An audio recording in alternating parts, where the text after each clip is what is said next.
have with us today Dr. Yolanda Jerry. She is no stranger to the all Northern community.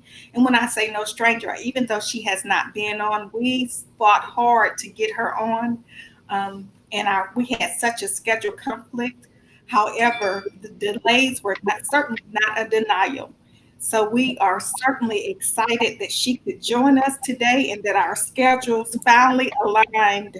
And they align at a pivotal point because she is one of the most sought after advocates, victim advocates along the Mississippi Gulf Coast and beyond. And you part of my story is my first marriage and some other relationships. There was some abuse. And so she and I connect on that level, but most of all, we connect as sisters in Christ and women who love to empower other women and provide human capital. Dr. Jerry is a dynamic speaker and author, entrepreneur, and life coach, known as the empowerment advocate. This retired Air Force veteran impacts many around the globe. She is bold, she is fierce. Her approach certainly has helped many individuals and organizations with her powerful messages and with her powerful advocacy of truth and healing. We welcome you today, this most sought after conference presenter, conference provider, author, publisher, and she reaches so many audiences. So we are certainly glad that she's here on the all, reaching the audience here. Welcome, Dr. Yolanda. Thank you, Katrina, for having me. Thank you so much. So today, as many people know, that it's this month is Sexual Assault Awareness Month, and I am so grateful we got you on before the close. You and Mhm. I have discussed offline because we have a heart and passion, and we serve people in domestic abuse, sexual assault, and those type of scenarios and situations. So we know and we have heard amid COVID-19 that it has only escalated, and we know the record. We know during holidays, um, special occasions, things begin to escalate. Right. And so we had your colleagues Charlotte Broadwell Brown as well as Stephanie Piper earlier this month. So they talked a little bit. Well, they talked a lot about um, some of the issues amid COVID-19. What can you share concerning those, um, the situation with COVID-19, the escalation, and how, as a community, we can be better advocates for those who face sexual assault and understanding what consent is? Because we have to know, and I believe Ms. Piper shared in detail what consent is and is not. But what do we do as a community to advocate that in our homes, teaching our young men and women, teaching our community what exactly is consent? Well, I'm glad you asked that question, Katrina, because sometimes people really don't know what consent is when it comes to consenting to another person. And so, for me, consent, and for a lot of other people too that are advocates for sexual assault, understand that consent pretty much falls into four different categories that we have to know. And so, when I say four categories, one thing we have to know is that consent has to be clear. Consent is an active thing. And so, what I mean by that is it expressed through words and actions, of course, but both parties have to mutually understand the permission given, right? And so, consent is never implied, and the absence of a no is not a yes, right? Because sometimes people say, well, if nobody don't say anything, then that means, okay, he or she must say, okay, it's okay to do this, right? Well, no, the absence of a no is not a yes. Silent is not consent. So sometimes you'll hear people say, well, I'm not sure, or I don't know, or you might hear them say maybe. Those are similar. Those similar phrases are not consent at all.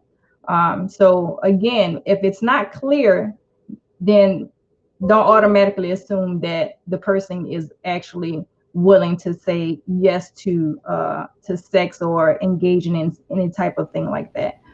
The other thing is consent has to be coherent, right? And so what I mean by coherent, meaning that people who are incapacitated, whether they're incapacitated by alcohol or by drugs, they're not all mentally there, right? So they can't by right be able to tell you, yes, I consent to sex. And the reason I say that is because if a person lacks the capacity to tell you who, what, when, where, why, and how in any type of situation, then they can't by right sit there and consent a yes majority of the time, because they're not aware of the mental, aware mentally of what's going on around them. And sometimes, you might hear people say, well, people who are asleep, can consent. No, you can't consent to, sex if you're asleep. You know what I mean? Because sometimes you'll hear people be like, well, I'm in the bed and we're sleeping. If a person touches me and they happen to move near me, that gives me the green light to go ahead and have sex. No, that does not. If a person's asleep or in another vulnerable position, they cannot consent. So again, it has to be clear, and a person has to be coherent. The third one is they have to be willing, right? A person has to be willing, means that they can't consent under pressure. Sometimes people try to pressure, you want it, you want to be with me, you like me, and all these different things. Well, no, that's basically pressuring somebody into sex, and you can't pressure nobody to do that. They have to still by right be willing to consent to sex. Someone, in an unbalanced power situation, they cannot do that. They cannot consent to sex if you're forcing somebody to do something that's against their own free will, right? And then the last one is ongoing. So consent, what I mean by ongoing and consent, I mean that just because a person said yes today don't mean that they're going to always say yes the next day or hours later. You always have to ask for that consent. Consent must be obtained at each step of any type of physical intimacy from one person to another. You can't assume that, oh, since we were on the couch watching TV, we've engaged in this activity. Okay, now we're getting ready to go to the bedroom. The person still has to consent in the bedroom too. So you can't automatically assume because the person consented in the living room watching TV, next Netflixing and chilling. Now we're going to the bedroom and this person is going to automatically consent. So it has to be an ongoing thing. You have to always make sure that you're asking for consent, even in that capacity too, as well.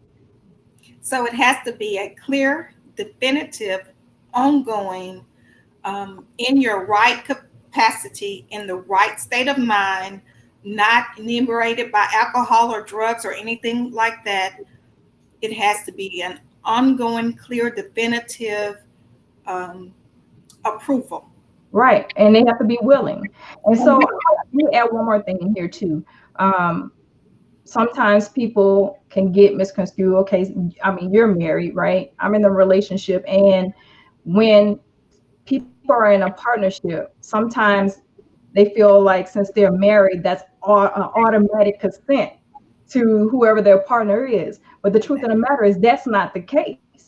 You know Mhm. what I mean? Because you can run into this, even though this is Sexual Assault Awareness Month. Sexual assault is a form of domestic abuse, right? Yes, it is. And so if a person is being coerced or a person is being pressured, or if a partner happens to be in an argument, you a lot of times you'll hear people say in a relationship, well, they make the best way to make up is to have sex. Well, no, that's the wrong answer.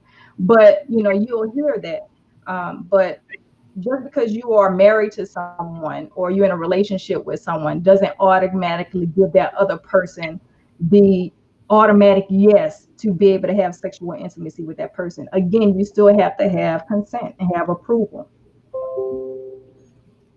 Yes. You have inspired, just as you're doing now, with giving us a clear balance, a clear cut guidance of what consent is and isn't. So you always inspire. You have inspired so many people along with what I call is part of your ministry, Right. Thank you. and that's to bring healing and hope to those who need to overcome or feel trapped. Um, so, what do you tell those people who say, "Okay, I'm just trapped in this relationship, this toxic, abusive relationship"? You also empower people to live out their dreams.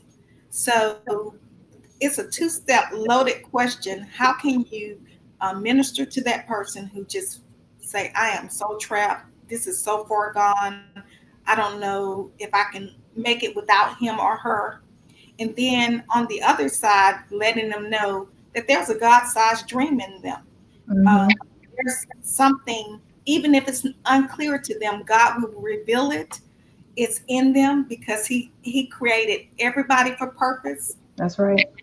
So please share the work that you do, which with helping people get out of those entrapments and also living out their purpose and empowering them. Okay, sure. So, yeah, you said that was a loaded question, so I'm gonna try to break it down a little bit. So, with that, the work that I do, sexual assault is just one piece of what I do. I help victims of sexual assault, domestic violence, even the youth who've gone through bullying experiences. And so, when I am talking to someone who has been a victim of any of those traumatic experiences, the biggest thing I do is listen, right? You have to be an effective listener in order to understand what a person is going through, and not be so apt to impose your own feelings on another person or how you feel about something. So basically, listening to what they have to say, and then if getting out of their situation is something that they truly want to do and they're ready to go, basically offering them resources. If you're serving in that capacity as an advocate, or if so you're a leader in a community, um, being able to help them, let them know that there are other people out there. Let the person know who's trying to get out of that situation that they aren't alone, and basically show some compassion, have a heart, because sometimes, you know you'll have people who be in a situation where they'll be very judgmental. And one thing you cannot do with a person that's gone through sexual assault or domestic violence or anything like that traumatic is you cannot judge a person, because you don't know what you would do if you were in their shoes. And even if you were in their shoes, still, you still can't tell a person what they're going to do, because their mental capacity at that point, they're still trying to figure it out. So the best thing that I would say to anybody that's willing to help someone is to listen, show compassion, offer help, help instead of hurt, and just give them the resources. If they don't have the resources, reach out to someone that does have the resources. And I always tell people, the way technology is nowadays, Google has everything. Like, it's your best friend. All you have to do is type in sexual assault, type in domestic violence, or whatever it is, and you'll have a whole slew of things that'll pop up, even just for your local area. And worst case scenario, the national hotline numbers are out there. They're easy accessible. And sometimes people, when they're leaving a certain situation, they don't be ready to call 911 right away. What I want to also let people know and encourage them to know is that these hotlines and these shelters that you go to, they have strict confidentiality, so they cannot by right share anything of your identity, your information to anybody else besides what you've given to them, between you and that organization.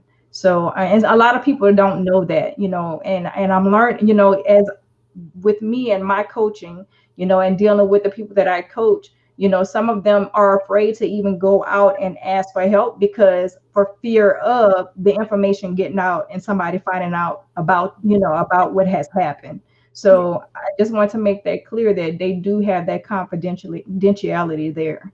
Okay. Um, so as far as that piece is concerned, like I said, it's all kinds of resources out there. Have a heart, be an effective listener, and just have a caring spirit and show compassion.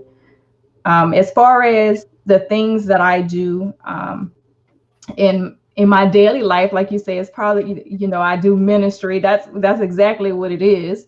I do a lot of things I do a lot of things from the heart, because one, someone was once there for me. I was once that victim, right? I'm that survivor that's thriving now, but I was once that victim.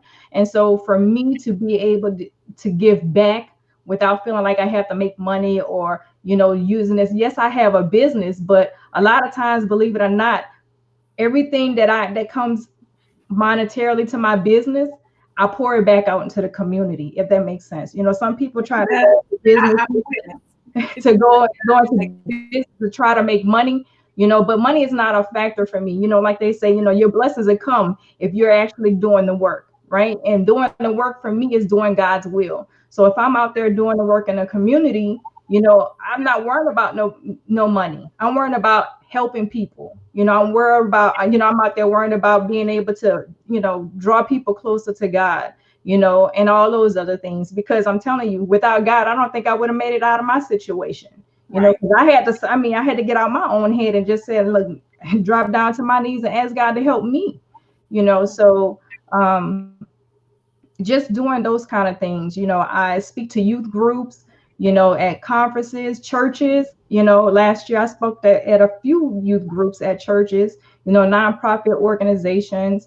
Currently, I am a board member for the Gulf Coast Center of Nonviolence here in Mississippi. But I also go there at least once a month and actually talk to the women's group. And believe it or not, I love going there and talking to them. And the feedback I get, they love that I come there too. But it just makes me happy knowing that I can actually serve in that capacity, Yes. without any pressure. The other thing that I do, that many people really don't know about, so I'll go ahead and put this out there too. There's two other things that I do.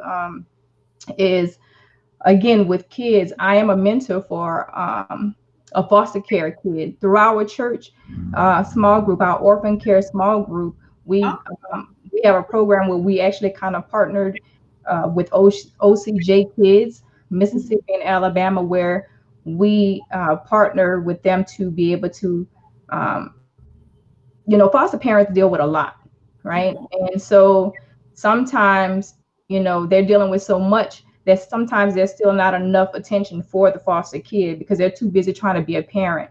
So stepping in and being a mentor, we're able to, help them and give that extra cushion for the parent, basically be that extra body to help them with whatever they need, whether it's learning how to fill out an application for a job or filling out an application for college, or just being there helping them in any capacity, going to their functions, if they got cheerleading or football games or whatever. So that's another thing that I've taken on within the past years, just being able to mentor to foster kids. My daughter's in college now, so I don't have, she's home now, but when she's away to college, it's just me. So I have that extra time to be able to devote to something like that. And then also just I have, different groups that I've created just as support groups. With one of them is Voices Standing in Solidarity Against Domestic Violence. The other one is a Parentless Support Sister Group, and then I have an I Am Saved group, and then just being a part of other individuals group just to be that support system for them. So I'm involved in a lot, but it's only because I have a willing heart and I love people. I love people and I love God. So I try to serve in any capacity that I can as long as I am able body. Thank you for that. You are definitely, you embody the heart of God to reach out to so many people. And so I'm certainly glad that you shared all of that. And so other people can know, hey, I can reach out to her for a multitude of things and to Right. call upon you and to bring you into churches and to bring you in to mentor. Um, both of us have shared the honor of being on Glambitious cover. Um, and you have Grace, the cover. You have been a cover girl and a feature on many magazines and books, as well as you have authored books and articles.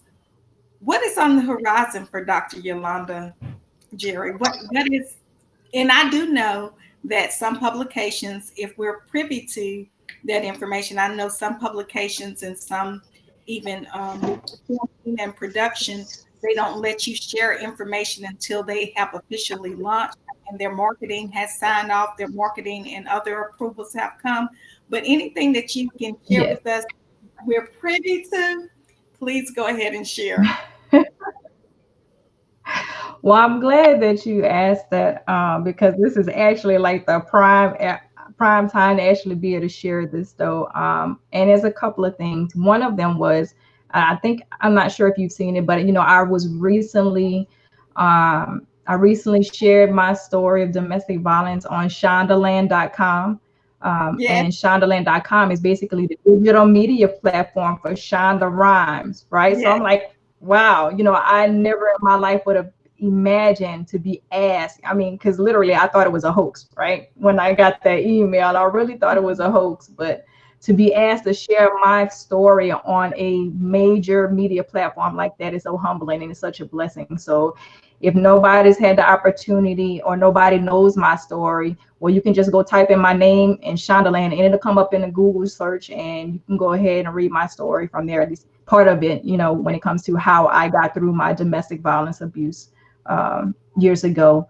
The second thing is tomorrow. Well, actually, not tomorrow. I take that back. April 30th and May 1st, I've partnered with Currie. She's part of yes, K Connections. We've yes, come together to put an event, a free event on for people who actually want to join via Zoom. Of course, you have to register on Eventbrite, but the name of the event is called Together We Stand, right? And so basically, what this is doing is we have speakers and panelists. We have musicians. Basically, what we're doing is we want to give hope, support, and a sense of community. For everyone out there to let them know, yes, we're amid this COVID-19. We know the numbers are rising and some people feel alone, but we still want to let them know that we're here. We're here. We're standing with you, in solidarity. We're here. We have the information. We have the resources that we can actually provide to you if you need those resources. Two of our keynote speakers that we do have is Gloria Mayfield Banks. She is that top-notch Mary Kay lady, in the Mary Kay industry. And then we also have Emmy award-winning Aria McGarry. yes. She's also one of our keynote speakers. And we have a few other people, along the coast and abroad that will also be on our panel, giving their stories when it comes to being a survivor and just sharing resources. So hopefully we can get people to flood in, register on Eventbrite. Together we stand. And hopefully, we can put that information out and people are encouraged and empowered by it. So that's what we have April 30th and May 1st. Um, as far as the next thing that I have coming up, and I've been trying to get through this. I've been sitting on it, but I will be launching my own store online. It's called YJ Inspires Life. It'll be a whole bunch of things in the store that's gonna just basically, I mean, you name it. It'd be from quotes that I've done said, some things that are inspiring on t-shirts, cups, mugs, you name it.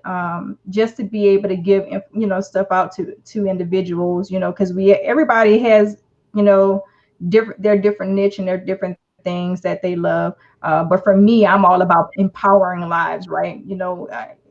Advocating for truth, and people's healing, resiliency, all of those things. I'm a people person, and if I can win, then guess what? We all can win. So that's what's next on the horizon. Besides the event that we have coming up, is just trying to launch my store. My birthday is next month in May, so I'm trying to get it launched before my birthday, or if not on my birthday, hopefully get that launched out too as well. YG Inspires Life. Now, you said something that's very important, and I want people to catch this. And this is a freebie. When you serve for God and when you serve, God will open some amazing doors. Like the Shondaland, when they contacted you, I was serving, just serving, doing makeup, going to Jackson County Civic Center for the elderly, doing makeup for domestic violence survivors, rehab, all of that. And I got started getting hand selected by the Mm-hmm. government. that time, who was Haley Barber. Then some things with NFL started happening, ABC News, just things started happening, and where people were reaching out to me and saying, "You are the go-to hand-selected premier makeup artist on the Gulf Coast." Now, Louisiana is a huge industry, and Yeah, I'm not tooting my horn. I'm boasting in the Lord, because that's I know there are very, very talented makeup artists in Louisiana and Mississippi. And to be quite honest, some that can probably run circles around me. But I'm right. just telling you, when you serve, and I'm not saying that I'm the only one that of them that serve God, but for me, God would tap me on the door. And there's been some things because of my other job that I have had to say no to, and try to share other people. But when I tell you, serving opens doors that you couldn't have done it. And sometimes people ask me, who is your agent? Right, When I get an agent, it didn't mesh for me. But right. God be my agent. And I was like, I need an agent. I need an agent. God has opened every door for me. I can honestly say that. We give So, it glory. and when you consistently do something, and you consistently put your heart in it, and have the right motives, and I'm not saying we don't make mistakes, but I feel led to share this right there, because when you said that, that was so powerful, that Shonda Rhimes came tapping on your shoulder and said, something about your story. Now, I'm a domestic abuse survivor. There's other domestic abuse survivors, but she came and tapped on your shoulder and in the favor of the Lord, opened up a door for you. So I celebrate that. When I hear that, I celebrate Thank people. you. And you've shared early on in this interview that it's not about the money. Um, your heart is to give, and the money comes back, and you wound up putting. And I am a witness. My husband, like, okay, well, you got the money, but you put it back up. But my heart is, hey, I could see it in another area, and sometimes it's sowing time, and Mhm. so yeah, Yeah, I'm excited to hear that about you. I'm excited, and I'm praying for something else, right? I know you are. You always are. And just like I'm I'm always praying for young you. man saying, can we do a film production or a lifetime Look. film about your life, Dr. Yolanda Jerry? I'm going to go ahead and speak that. I hear you. Well, you know what they say. You got to ask what you want. And sometimes you got to ask for that in prayer. Go to God in prayer. If this is something that's been laid on your heart, you speak it forward, right? And you Well, ask I for it. think You that ask for for you. it. Yeah, that's very true. But that's true. Everything that I do, it comes from the heart, and it's because God has pushed me in that direction, right? Sometimes we have to get out of our own way and our own thinking, and just sit there and just let God talk to us and see what it is He wants us to do. Because sometimes people be so quick to just move. This is what I want to do, what I want to do, what I want to do. But what does God want you to do? You know what I mean? So, and sometimes when you move out of God's way, sometimes it could be overwhelming. You'd be like, well, okay, God, I see you, but you giving me a whole lot here. But guess what? I asked for it. You know what I mean? So if I'm asking for it, I have to be willing to openly receive it too. And trust me, the blessings keep on coming, and I'm gonna keep on embracing it. Amen. Amen. Girl, you preaching up in here today. So you've already given us words of hope. Just share some more words of hope and encouragement you would like to speak directly to that female or male who, again, feels trapped or doesn't understand their full potential, because you are a testimony of not just surviving but thriving and walking in such great victory. And just let them know that there's victory on the other side. Can you address them heart to heart? Yeah, well, what I want anyone who's going through a tough time to know is just realize that you are not alone. We always feel like we're by ourselves, But truth of the matter is you're not alone. And even when you feel like you don't want to talk to someone else, talk to God. I'm telling you, He will give you everything that you need and that you ask for. All you have to do is just submit yourself and surrender and just be like, okay, God, I'm giving you the seat. I'm giving you the driver's seat. Now you go ahead and drive me where I need to go. But just know that you're not alone. If I made it out of sexual assault as a child, I made it out as domestic violence, as an adult. I made it through my daughter being bullied in middle school. If I made it through all that, and then I made it through the loss of my father, who was like the person who I went to all the time when it came to, being educated about the word and God and everything. If I can go through all that and still be standing, why can't you? So what I chose to do, and maybe hopefully it inspires, encourages somebody else, use all of that you went through, turn your pain into your purpose. Take it and hold it and own it. Own it. Don't be shame about it. Don't be upset about it. Don't be afraid about it. Embrace your past.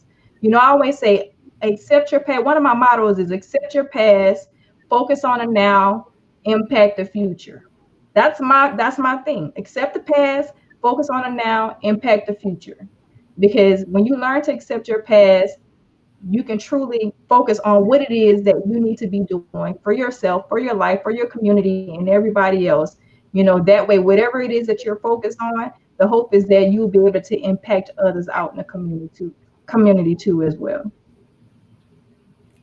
Thank you so much. I am so glad that the stars aligned and God allowed you to come and share your story and just walking in victory as you do every day and how you empower so many people. I thank you so much. And we're concluding with this interview. And if there is anything you would like to share, like your handles, upcoming book, you've already shared on I'm sorry, April the 30th to May 1st, you will have a conference along with Currie and yourself and the marvelous Gloria Mayfield Banks and so many other people. So just, conclude with all of your handles, your website, everything. All right. So my website is www.IamYolandaJerry.com. You can follow me on all social media platforms on Instagram, Twitter, Facebook. My handle is YJ Empowers, just like I empower life, right? So YJ Empowers. And then, like I said, if you really want to know what I have going on, just type my name in the Google search and just you'll get to see everything that I've done up to this far. So if that would be any encouragement, for anybody to say, wow, she's went from this and now it's manifested to this, right? Hopefully that can give somebody some encouragement. But yeah, my website, my handles, I have books that's available too via my website. I also have one more book. I can't share the title of that just yet, but that'll be coming out hopefully in the next couple of months. But just be on the lookout. God has a lot of great things in store for me, and I'm just enjoying the ride. That's it. Thank you, Dr. Yolanda Jerry. And that concludes the all for tonight. Bless everyone for joining us. We love you. Goodbye. And thank you for having me, Katrina. God bless you.